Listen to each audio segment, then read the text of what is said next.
Selamat pagi semuanya, sehat ya? Hari ini kita akan belajar mengenai designing tour itineraries, mendesain rencana perjalanan wisata. Kegiatan rencana perjalanan wisata ini saya dapatkan materinya saat saya mengikuti program retooling dosen vokasi 2019 mengenai travel management di Niagara College, Kanada, tanggal 22 Juli sampai 30 Agustus 2019. Untuk apa saja kegiatan saya selama di Kanada, bisa klik di link berikut. Sebelumnya, perkenalkan, nama saya Yosef. Saya dosen di program studi perjalanan wisata Politeknik Negeri Lampung. Nah, sekarang kita akan mulai dari definisi itinerary. Definisi itinerary, apa sih itinerary itu? Itinerary adalah agenda perjalanan wisata, agenda rencana perjalanan wisata. Biasanya seorang pemandu wisata atau operator perjalanan wisata itu akan memiliki dua itineraries. Yang pertama, itinerary yang ditujukan bagi klien atau konsumen. Itu bisa dalam bentuk brosur, bisa dalam bentuk paket wisata. Yang kedua, itinerary yang lebih khusus, lebih detail, itu digunakan dan diberikan kepada seorang manajer. Satu hal yang menjadikan kita perlu perhatian adalah ketika kita memiliki suatu rencana untuk melakukan perjalanan wisata, maka kita harus mempunyai rencana perjalanan wisata yang efektif dan efisien. Lalu yang jadi pertanyaan, apakah ada rencana perjalanan yang perfect alias sempurna? Hari ini kita akan belajar bagaimana untuk mendapatkan perfect itinerary atau yang sempurna. Kita sebelum merencanakan suatu perjalanan wisata, membuat suatu itinerary, kita harus memiliki pengetahuan mengenai akomodasi, transportasi, restoran, atraksi, destinasi wisata, dan yang lain-lain yang ditawarkan oleh supplier yang akan bekerja sama dengan kita. Kemudian, jangan lupa ketika kita membuat sebuah itinerary, penting untuk memiliki daftar semua supplier yang akan membantu di dalam rencana perjalanan wisata kita. Kita harus lengkapi dengan alamat, nomor telepon, dan kontak person dari suppliers yang akan bekerja sama di dalam perjalanan wisata kita. Kemudian yang berikutnya, di dalam membuat itineraries, kita juga harus memperhatikan manajemen waktu atau time management.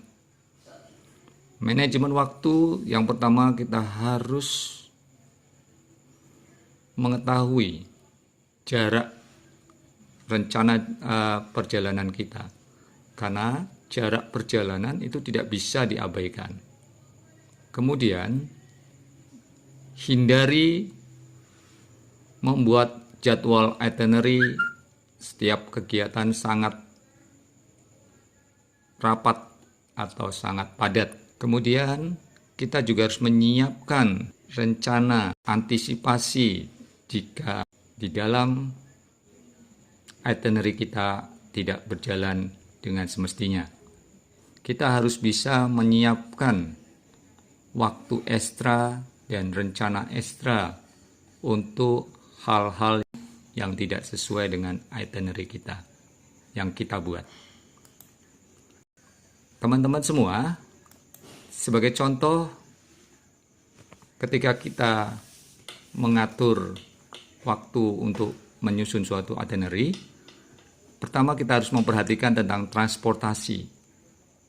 Misalnya, jika kita akan melakukan perjalanan wisata dari kota A ke kota B dengan menaiki kendaraan pribadi, membutuhkan waktu 45 menit.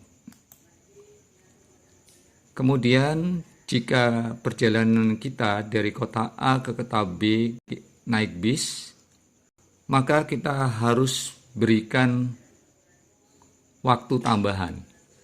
Sebagai contoh, kita berikan waktu tambahan jika naik mobil pribadi, lamanya waktu yang kita butuhkan dari kota A ke B 45 menit, maka kita bisa tambahkan misalnya tambahan waktu 15 menit.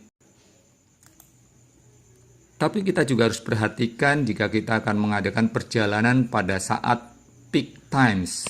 Peak times itu adalah waktu puncak liburan misalnya, atau waktu weekend, atau waktu di mana ada long holiday. Ketika kita melakukan perjalanan di saat peak times, maka kita harus menghitung kemungkinan ada kemacetan atau traffic jam di dalam perjalanan kita. Misalnya, jika kita tadi menaiki perjalanan kita dari kota A ke B, kita naik bis, maka kita perlu memberikan extra time atau waktu tambahan untuk mengantisipasi kemacetan. Misalnya kita memperkirakan kemacetan dari kota A ke B membutuhkan waktu 15 menit. Maka ditambah dengan perjalanan normal, naik kendaraan bis 60 menit. Jadi total jika kita melakukan perjalanan wisata saat peak times, maka waktu perjalanan kita dari kota A ke kota B dengan menaiki bis 75 menit. Kemudian, di dalam penyusunan itineraries, kita juga harus memberikan waktu santai atau waktu bebas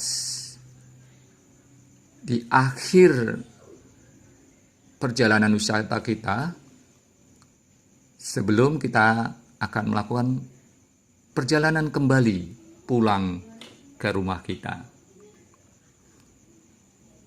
Tujuannya apa? Tujuannya supaya peserta tur atau peserta wisata itu memiliki tenaga, memiliki energi setelah berjalan-jalan sehingga bisa beristirahat terlebih dahulu sebelum kembali melakukan perjalanan pulang ke rumah. Kemudian ketika kita menyusun itinerary, rencana perjalanan wisata, kita juga harus realistik. Realistik maksudnya adalah membuat daftar prioritas di dalam perjalanan wisata kita. Yang tak kalah penting, kita juga harus menentukan destinasi atau kegiatan wisata terakhir dalam rencana perjalanan kita yang sebagai penutup kegiatan, dan itu harus tempat atau kegiatan yang berkesan. Secara psikologis, tempat yang dikunjungi akhir itu akan lebih memberi kesan di dalam perjalanan wisata kita. Kemudian di dalam melakukan perjalanan wisata, kita juga dapat menggunakan teknologi. Kenapa? Untuk misalnya kita melihat website, kita melihat tempat-tempat yang akan kita kunjungi. Terus kita juga bisa melihat bagaimana waktu tempuh dan sebagainya. Jangan lupa teknologi di Android, smartphone itu membantu di dalam menjalankan rencana perjalanan wisata kita. Di dalam time management, mengatur waktu untuk rencana perjalanan kita juga perlu mempersiapkan beberapa hal yang bisa jadi miscalculation atau di luar perhitungan kita. Bisa jadi ada waktu yang terbuang percuma selama perjalanan, atau bisa jadi selama perjalanan membuat wisatawan bosan dan frustasi karena lamanya perjalanan. Hal-hal seperti itu, jika kita tidak antisipasi, itu akan membuat bad reputation bagi kita sebagai pemandu wisata maupun bagi travel agent di mana kita bekerja. Kemudian, kita juga harus memahami situasi yang bisa jadi tidak masuk di dalam rencana perjalanan kita. Misalnya jika saat melakukan perjalanan wisata ada mogok transportasi, atau misalnya ada gangguan kesehatan bagi wisatawan, itu juga perlu menjadi antisipasi di dalam kita membuat itinerary. Yang tak kalah penting, kita juga perlu mengantisipasi cuaca atau hal-hal yang penundaan rencana perjalanan wisata kita di luar dugaan kita. Cuaca, misalnya saat kita melakukan perjalanan wisata di tempat wisata, tiba-tiba hujan atau badai atau gangguan cuaca yang lain, kita harus mampu menyiapkan rencana alternatif untuk bagi para wisatawan yang kita pandu. Atau bisa jadi karena misalnya kalau transportasi darat maupun laut maupun udara terjadi delay, tidak sesuai dengan waktu yang telah ditentukan. Tadi kita sudah bicara tentang time management, manajemen waktu. Sekarang di dalam membuat itineraries, kita juga harus menyiapkan yang namanya risk management, manajemen resiko. Manajemen resiko ada beberapa tingkat manajemen resiko yang harus kita siapkan. Kemudian kita harus juga mampu mengidentifikasi resiko-resiko yang mungkin akan terjadi di dalam perjalanan wisata kita. Kita juga harus menyiapkan rencana cadangan atau rencana darurat jika di dalam rencana perjalanan wisata kita tidak berjalan sesuai dengan rencana. Ada dua jenis resiko, yaitu yang disebut dengan objective risk dan subjective risk. Objective risk yaitu bagaimana kita akan mengalami resiko, tapi resiko yang dapat diperhitungkan secara terukur, secara logis. Kemudian subjective risk, resiko yang akan terjadi berdasarkan pendapat atau penilaian orang. Kemudian yang perlu jadi pertimbangan adalah special consideration, yaitu pertimbangan yang khusus ketika kita ingin membuat itinerary. Misalnya, perbedaan budaya di antara turis atau wisatawan yang kita pandu. Kemudian perbedaan pelayanan dari setiap suppliers atau akomodasi atau hotel yang bekerja sama dengan kita di dalam melakukan kegiatan pariwisata.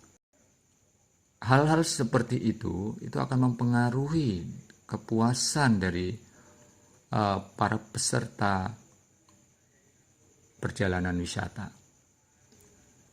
Misalnya, semua operator di negara barat harus memahami keinginan yang biasanya dilakukan oleh setiap wisatawan dari berbagai negara. Misalnya wisatawan dari Asia berbeda dengan wisatawan dari Afrika, Amerika, atau Eropa. Oleh karena itu, kita juga harus memahami budaya dari setiap negara. Sebagai contoh, wisatawan Cina di dalam berwisata, mereka lebih senang aktivitas kegiatan belanja, makan di restoran, dan jalan-jalan. Bagi mereka, belanja, makan di restoran, dan jalan-jalan itu adalah bagaimana mereka dapat menikmati aktivitas dan juga atraksi di mana di negara mereka tidak temukan. Kita juga harus memahami tentang bahasa, agama, status, kemudian sikap-sikap, moral, kepercayaan dari wisatawan yang akan kita pandu.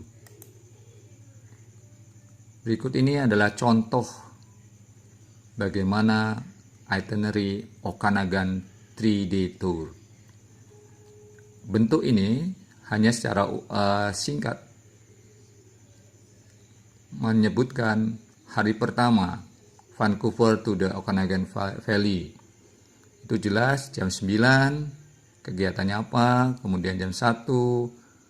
Jadi satu hari hanya mengunjungi sedikit tempat. Kemudian ada juga bentuk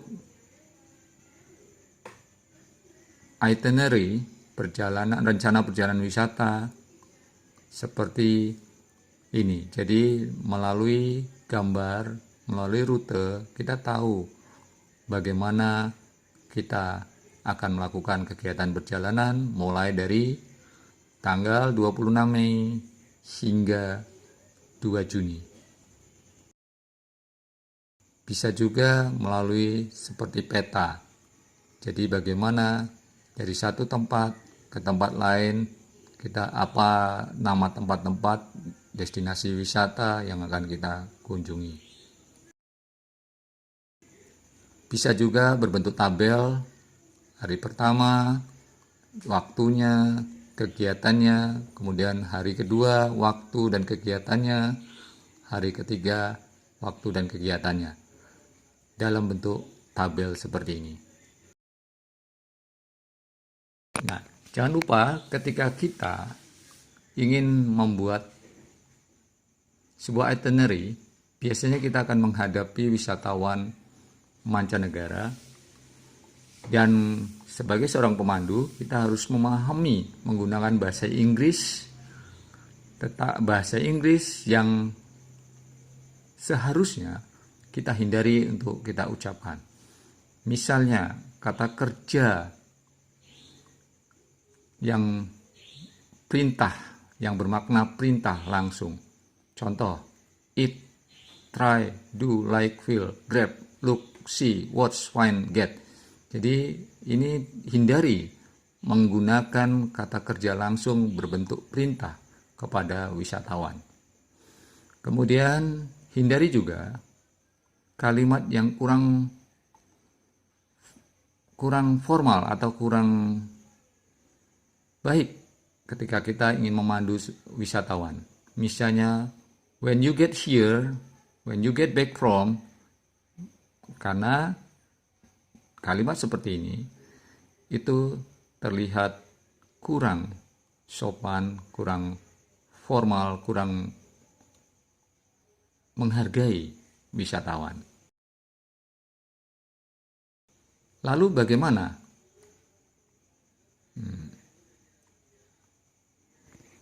Gunakan kata atau kalimat lengkap ketika kita memandu wisatawan. Jangan kita menggunakan singkatan. Misalnya, cannot, itu akan lebih baik Anda ucapkan cannot daripada Anda ucapkan can atau can. Mengapa? Karena pengucapan cannot itu lebih jelas, lebih mudah dimengerti oleh wisatawan dibandingkan misalnya Anda mengucapkan can atau can. Dan yang tak kalah penting, hindari singkatan, ekspresi, kalimat, kata slang atau kata yang tidak umum. Lalu bagaimana seharusnya? Anda sebagai seorang pemandu wisata akan lebih terlihat manis ketika Anda menggunakan bahasa Inggris seperti ini. Take advantage of, opportunity to, a day at leisure, time to appreciate, take pleasure in, enjoy the amenities, early start today, or early start this morning. Jika kita melihat dari kata-kata ini terlihat bagaimana kita menunjukkan kenyamanan melalui bahasa kita. Dan tips yang lain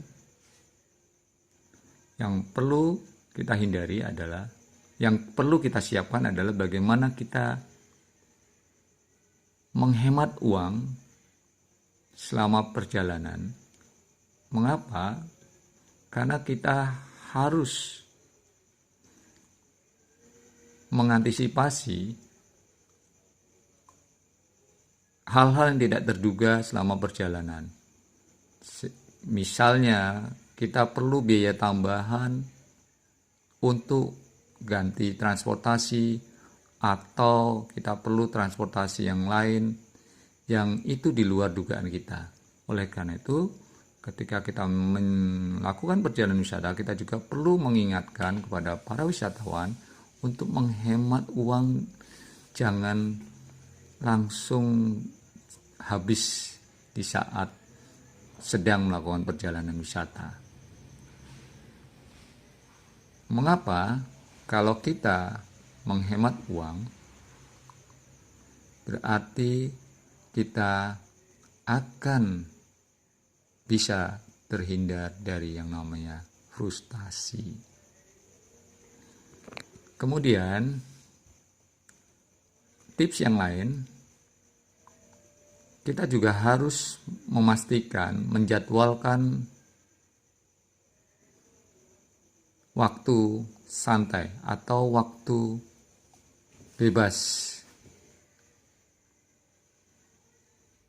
Kenapa? Karena dengan kita memberikan waktu santai,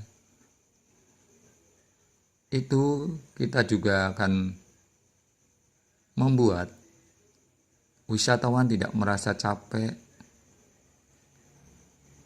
sehingga wisatawan merasa senang ketika mengikuti perjalanan wisata ini. Dan terakhir, ketika perjalanan wisata akan berakhir dan kita akan kembali pulang ke daerah atau ke negara kita, pastikan kita sebagai seorang wisatawan memeriksa kembali barang bawaan kita, memeriksa kembali dokumen-dokumen yang dibutuhkan dalam perjalanan wisata, dan perlu juga kita membuat catatan kecil, kode negara, nomor telepon yang bisa dihubungi, wifi di dalam perjalanan wisata kita. Demikian beberapa hal yang bisa kita siapkan di dalam membuat suatu itinerary. Semoga berguna. Sampai ketemu di materi berikutnya. Terima kasih. Jangan lupa ditunggu like and subscribe-nya.